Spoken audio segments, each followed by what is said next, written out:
I researched that Dutch like rude humor compared with Americans. That's why I told I him. don't know. I have to get violent about this. I think you can manage by your. You come at the party to get violent. I think you can manage by yourself, from the looks of it. Well, enjoy. Are you? Oh, And I'll I'm be back. surprised. No questions. All right.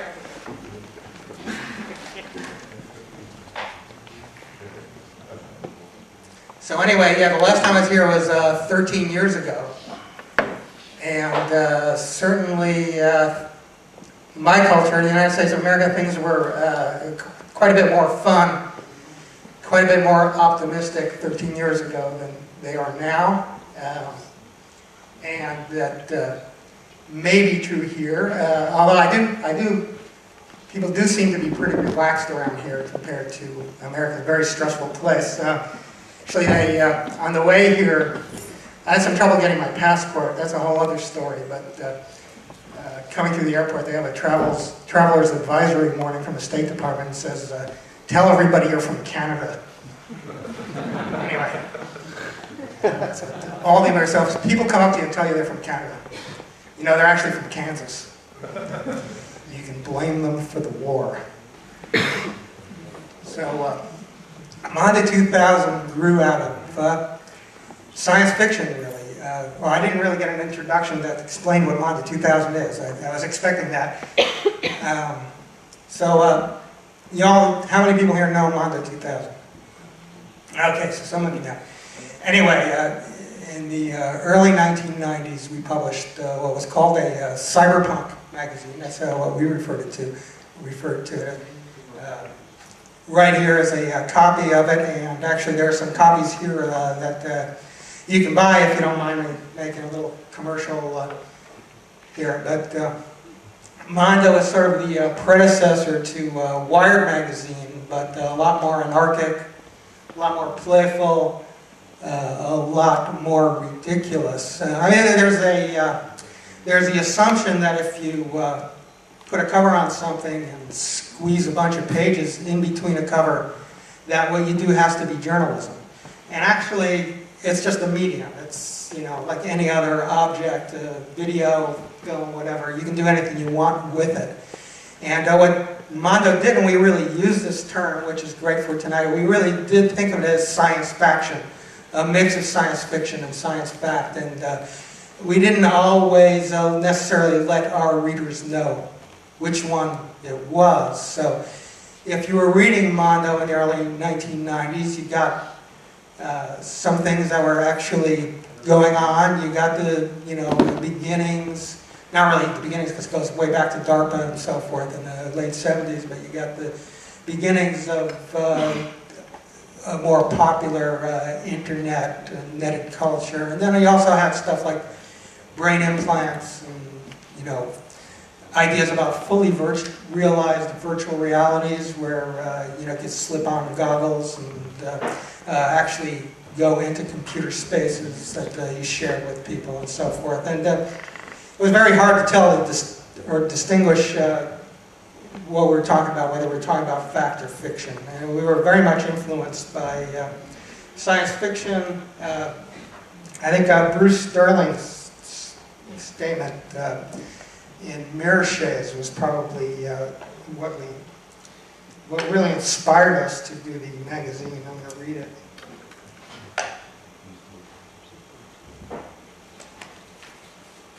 And he's talking about science, cyberpunk science fiction. He's writing this in like the late 1980s.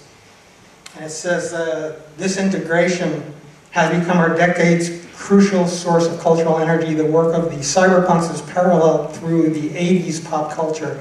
In rock video and the hacker underground, in the jarring street tech of hip-hop and scratch music, in the synthesizer rock of London and Tokyo, this phenomenon, this dynamic has a global range. Cyberpunk is its literary incarnation. So you'll notice here that there's no mention at that time of the internet. There's a sense, when he's talking about the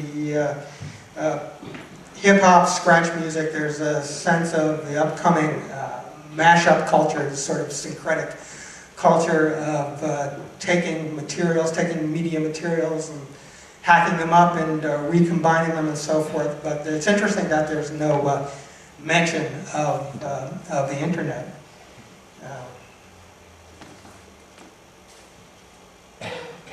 But we were accused at Monda 2000 of defining the zeitgeist, a nice German word, in the early 90s. Many people felt that we were defining the times, and we certainly were trying to do that. I always thought the most interesting artists were the ones who were connecting directly to their times. I always thought that's what science fiction was trying to do, certainly what cyberpunk science fiction was trying to do. Gibson always said, he wasn't writing about the future, he was really writing about what he was observing now and sort of extending it, as they said in Max Headroom TV show, 5 years into the future. But I think our zeitgeist was the zeitgeist of imagination. In the early 90s, when we're talking about what we call the cyber culture, it wasn't fully realized. Our reports weren't always about technology that is happening now. We were projecting somewhat into the future, and it was an imagined zeitgeist, and it was really rather enjoyable to be in that culture. I remember we used to have something called virtual reality parties. Did you have those here? So we were partying about this technology that still hasn't come into existence. But we had these really sort of raw virtual reality systems at parties in California. You could go and you could stick your head inside goggles and you could move around like through like a weird little office space and stuff like that. And it wasn't that impressive or elaborate, but you could at least get the sense of being inside the computer and being inside a three-dimensional space, and that was kind of exciting. Monda 2000, we wrote a lot about virtual reality, and it was interesting because people came to interview us, and a guy from a German Playboy came to interview us, and he was very excited, and he said that, we are having virtual reality parties in Berlin. I said, have you been in virtual reality? No, nobody's been in. So you can see that it was a zeitgeist of the imagination. It was not as focused on existing technologies as the discussion of cyber culture is now. I think that the new zeitgeist is really about distributedness, decentered attention. It's been described as the long tail. And I'm sure everybody's probably familiar with that as kind of a business geek kind of way of explaining the attraction of people to subcultures and to microcultures. And I think in the first issue of Mondo in 1989, I wrote a piece on Andy Warhol. I said, in the future, everybody will be famous to 15 people. And I feel I can brag about that now, because that certainly has come to pass in the age of YouTube and blogs and so forth. Maybe slightly more than 50 people. Did somebody grab that glass of water? Thank you.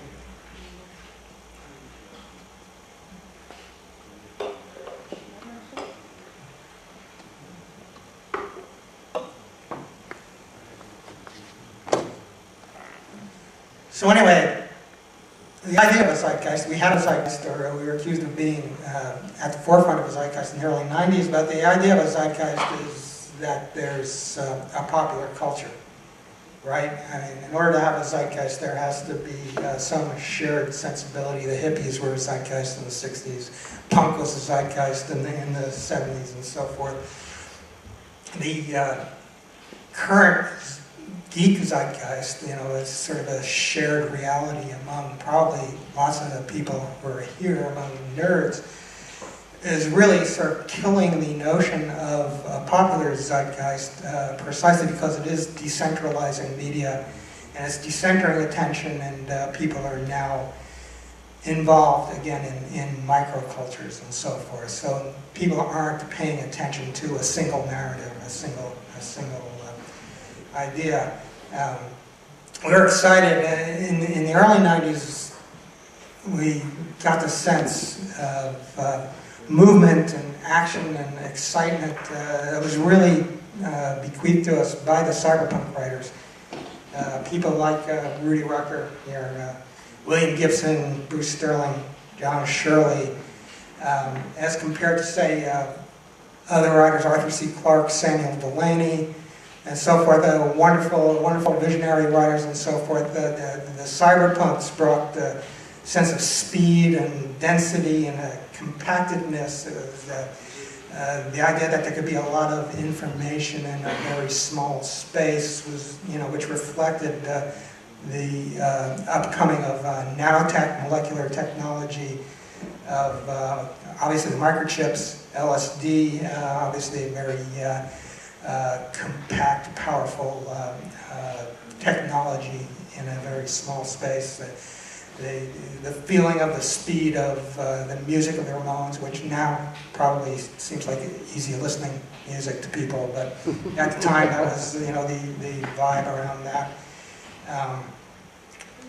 So that was created a lot of excitement, a lot of energy, and now there's a sense that the consensus, again, the cultural discourse has really been dissipated, and I don't know about here, but certainly in America, different groups don't know what one another are talking about. I think a great example of this is there's a monthly talk sponsored by Stuart Brand. Everybody know who Stuart Brand is? Brand started the Whole Earth catalog back in he was one of the merry pranksters with Ken Kesey, the group that ran around California dosing people with LSD. And then he started the Whole Earth catalog. He was involved with the space colony movement in the early 70s, and he's probably mentioned more often than like anybody else as being an influence on the beginnings of digital culture. If you read histories of digital culture, not specifically in terms of creating technology, but in terms of creating the vibe around it, Stuart Brand is kind of the man. Anyway, he's been sponsoring these talks, and the last talk was by a science fiction writer named Vernor Vinge. People know who Vernor Vinge is? True names. True names, and he wrote, he basically came up with the idea of the singularity, which is part of this whole California narrative that the fellow introduced us, mentioned the extropians and so forth. I don't know if people know about the singularity, but I'm going to move on to that, and you can ask me about it later. But really quickly, it's about technological intelligence speeding up and reaching the point where it exceeds human beings. And it's the idea, according to Vinge, is the idea that we can't really understand as human beings anything that happens beyond that point. But of course, what has happened now is everybody talks about the singularity and develops narratives about it and pretends to understand it, including the very popular author Ray Kurzweil, who's influencing a lot of people in California about the idea that this is an inevitability. So I'm talking about how different discourses don't connect to people within our culture anymore. It's very distributed, and it's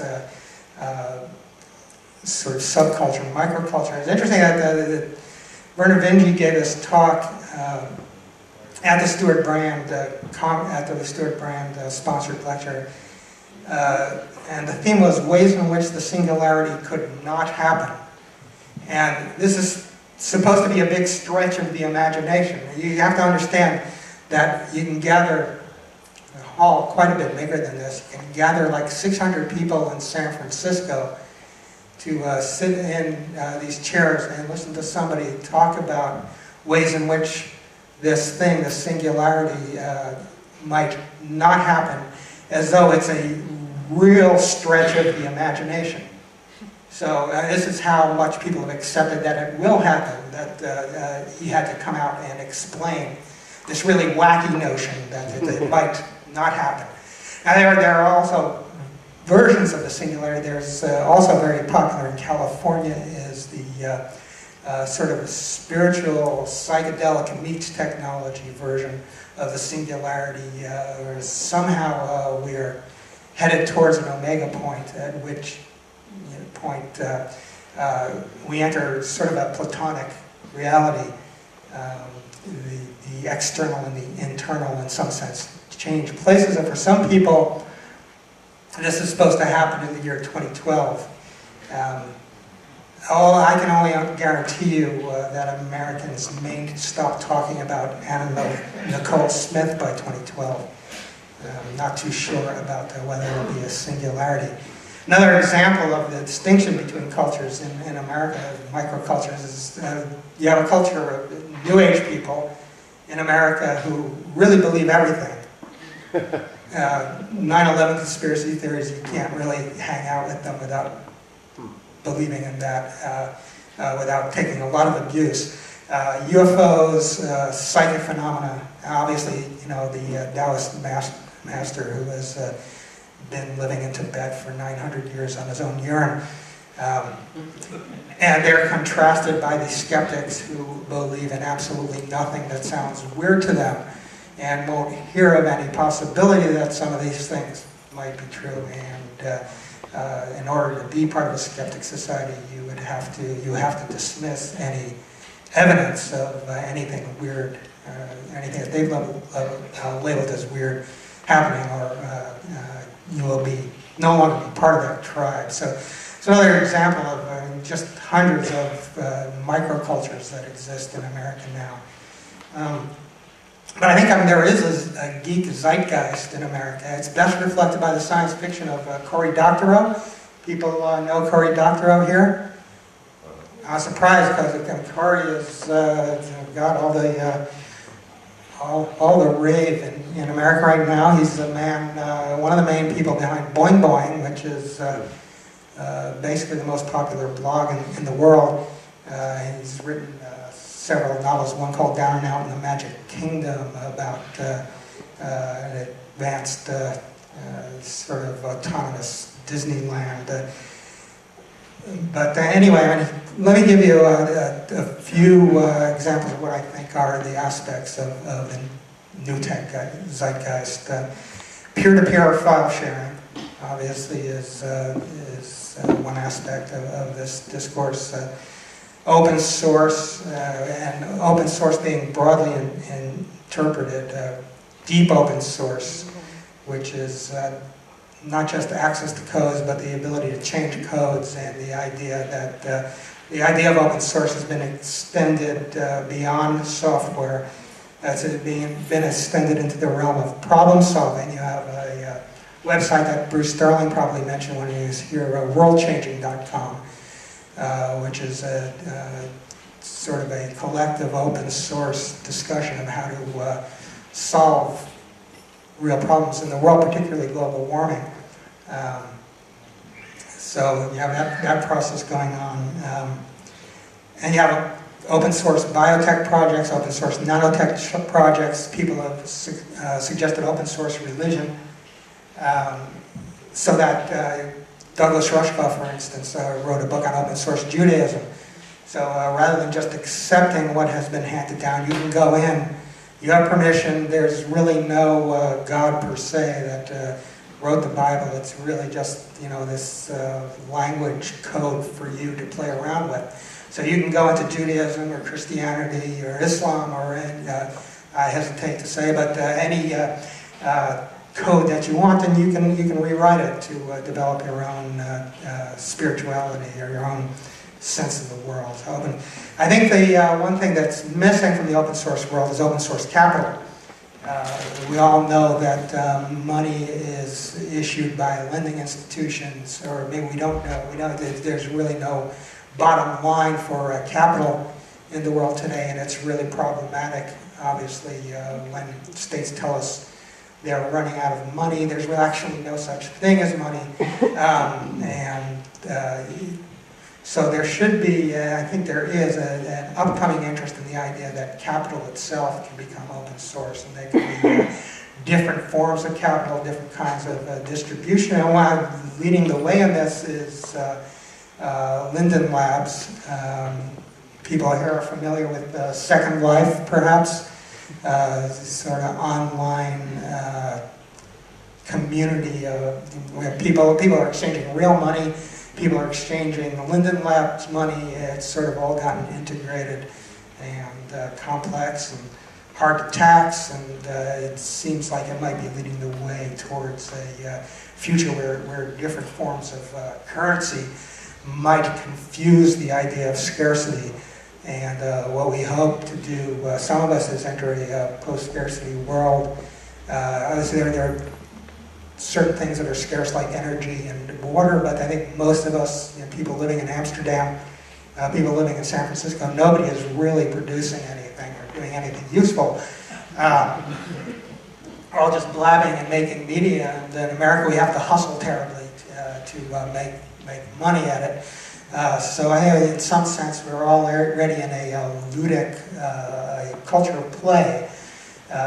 What we're doing is we're making games, we're making entertainment, we're making information, but at least in America we're kept so busy working at play that we don't get as much chance to enjoy the play as we might. I want to give credit where credit is due here before I run out of time.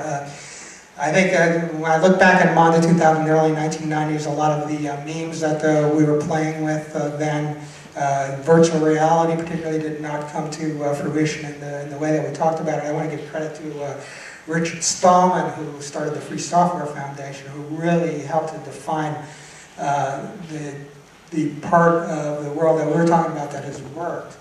The idea, of open source, the idea that information is free, and the understanding of the economics of information, that if I have stuff digitally and I share it with you, if I have a song digitally and I give you a copy of the song, there's not one less copy of the song in the world, there's one more copy of the song in the world. There's no economic scarcity there. The more it's basically available to anybody who can get online, and you can give it to anybody who can get online. So there's, in this sense, infinite copies of everything. And Stallman compared it to, if you have some bread, if you have a slice of bread, you give somebody a slice of bread, and that's it, you're out of the bread. But if you have digital information or entertainment, you share it, and there's more of it, and can go around to just about everybody. So I think that's really helped to define what the upcoming, what the current zeitgeist is, and what the upcoming zeitgeist is. Another aspect of the current zeitgeist is the idea of adhocracy. How many people are familiar with the idea of adhocracy? Okay, so you guys can form an ad hoc group, and you can explain to the rest of the people what adhocracy is. And the idea is that people no longer form formal, long-term organizations, or certainly in the near future they won't, but they get together in small groups, what the business world likes to call teams, and they work on a project, and they do that project for as long as it's meant to happen, and then they disperse. And many of us believe that politics is no longer ideological, is no longer based on organization, but is situational, and it's ad hoc, and people come together around a situation. The invasion of Iraq brought a whole bunch of people together through the internet to create large demonstrations that were largely leaderless. There is an organization, sort of a pseudo-Trotskyist organization that nobody pays any attention to, that organizes the marches, but basically these things rise and fall according to the wisdom of the crowd. They call it the wisdom of the crowd, in kind of a spontaneous movement of people together. That's adhocracy. And the other idea that is really coming up in this age, the idea of the mashup, the idea that you can cut up all forms of media, you can cut up all forms of ideology, you can cut up everything, maybe eventually, well, you actually are already cutting up the human body through plastic surgery and so forth, and gender change. So everything is mutable, everything can be cut up and remixed. It's the era of the remix. I want to read something from this book I wrote called Counterculture Through the Ages, From Abraham to Acid House. And it's from Timothy Leary, and I'm reading it because he wrote the foreword to this book just before he died, and I always thought it was a little bit, I mean, Tim's stuff is either extremely clear or gibberish, and you know, variable. Some of it is just like hammer hits nail on head, and the other is really hard to grasp. And I always kind of felt this forward was a little bit weak, and then I was reading it the other day, and I thought it related totally to the ideas of adhocracy and so forth that I was just talking about. I'm going to read it. In counterculture, social structures are spontaneous and transient. Participants in counterculture are constantly clustering into new molecules, fissioning and regrouping into configurations appropriate to the interests of the moment, like particles jostling in a high-energy accelerator, exchanging dynamic charge. In these configurations, they reap the benefits of exchanging ideas and innovation through fast feedback in small groups, affording a synergy that allows their thoughts and visions to grow and mutate almost the instant they are formulated. So he was ahead of me in putting this together, as he often was, and really what he's talking about there is the adhocracies that I was just talking about. The other aspect of the current geek zeitgeist is the idea of Web 2.0, which has two dynamics really. There's the social networks, and I'm sure everybody here, I'm sure, knows about social networks. I hope. Hope you don't get too hung up in any, because they tend to be pretty boring. Big game of Sign My Guest Book. I mean, it appeals largely to teenagers looking for dates and people looking for jobs. But I mean, there is some viability to social networks. So since you have social networks, and then you have the distribution of presentational media, you have blogs and websites, which are less about people interacting directly than it is that everybody gets to be a little small media company today. Again, something that we predicted in Mondo back in the late 80s, early 90s, that clearly is coming to be. And the business aspect of Web 2.0 is basically that the users are the talent. It's a great business model for people who provide the thoroughfare for individuals to go and do stuff, because everybody's providing the content for free. And unlike if you're doing TV shows or movies or running a magazine or something, you have to pay people to fill it in. People are paying to come in there, and then they're doing the work, and they're filling it in, and they're making all this stuff that other people can enjoy.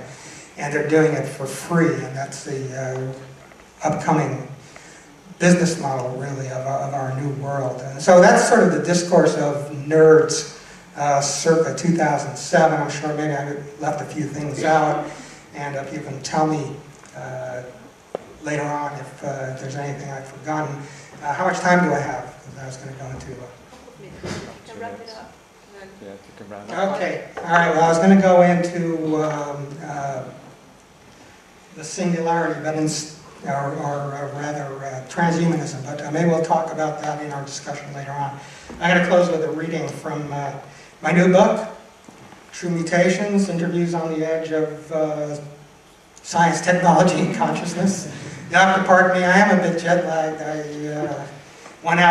went to one of those smart clubs looking for smart drugs. But there was only mushrooms and these really weak versions of stimulants. You know, I'm an American, I need a BMW kind of stimulant to keep me going. In fact, the person said, oh, take one of these, it won't make you jittery. I said, if it doesn't make you jittery, I'm not even going to feel it.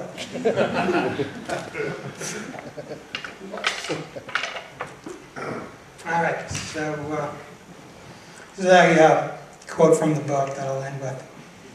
The technoculture is still endlessly countercultural. The idea of an open source culture that everyone should have access to all the data and be able to participate in an open, anarchistic, creative process, whether it involves designing software or being part of an insane cultural event like Burning Man, or even in a political campaign, evolved out of ideas we featured prominently in Mondo 2000 in the early 1990s. File sharing, the idea that information that is infinitely replicable and easily shared with anyone, anywhere in the world, should be shared. These sorts of ideas form the dim outline of a new way of organizing a society where we don't impose material scarcity in situations where there isn't any. The way hackers and other computer enthusiasts, ravers in the early 90s, old school punkers, bloggers, Burning Man attendees will work and play and put in their own time and money to do something, not because there is a potential for profits or awards or honors, but out of sheer enthusiasm, indicates something about human beings that goes unrecognized in both capitalist and socialist societies that presume people have to be coerced into making efforts. Granted a certain amount of autonomy, a certain permission to put some creativity into their work, and a certain shared sense of community, people will do all kinds of stuff simply because it's engaging to do and can be shared. It may indicate a future after robotics, developments in nanotechnology and so forth eliminate most forms of tedious labor. All right, thank you.